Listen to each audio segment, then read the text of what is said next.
ಪಾವಗಡ ಜನತೆಯ ಬಹುದಿನಗಳ ಕನಸು ಕೊನೆಗೂ ಕೂಡ ಈಗ ನನಸಾಗಿದೆ.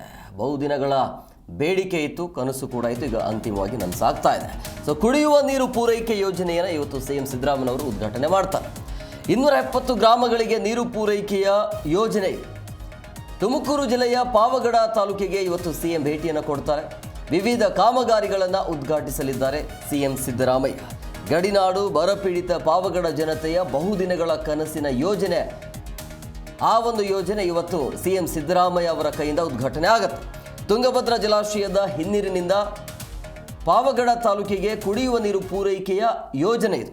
ಇದರಿಂದ 270 ಗ್ರಾಮಗಳಿಗೆ ನೀರು ಪೂರೈಕೆ ಯೋಜನೆ. ಫ್ಲೋರೈಡ್ ಯುಕ್ತ ನೀರು ಯೋಜನೆಯಿಂದ ಹಲವು ರೋಗಗಳಿಂದ ಅಲ್ಲಿರುವಂಥ ಜನ ಬಳಲ್ತಾ ಇದ್ರು ಅನ್ನುವಂಥ ಆರೋಪ ಇತ್ತು. ಅಂದರೆ ಸರಿಯಾದ ರೀತಿ ನೀರಿನ ವ್ಯವಸ್ಥೆ ಇರಲಿಲ್ಲ.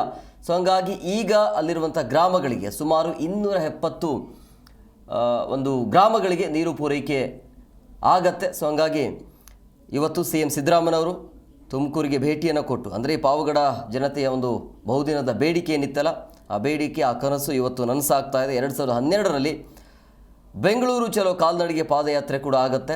2012ರಲ್ಲಿ 17ರಲ್ಲಿ ಅಂದರೆ 2017ರಲ್ಲಿ 33 ದಿನಗಳ ಕಾಲ ಧರಣಿ ಸತ್ಯಾಗ್ರಹವನ್ನು ಕೂಡ ಆ ಜನತೆ ಅಂದರೆ ಪಾವಗಡ ಜನತೆ ಮಾಡ್ತಾರೆ.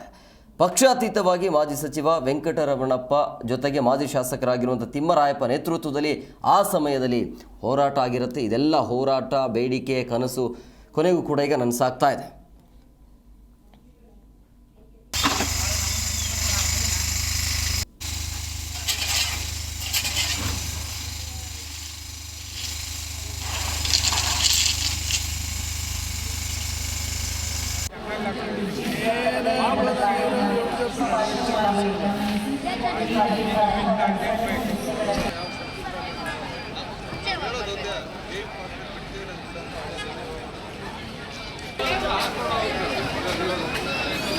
ನಮಗೂ ಇಲ್ಲಿ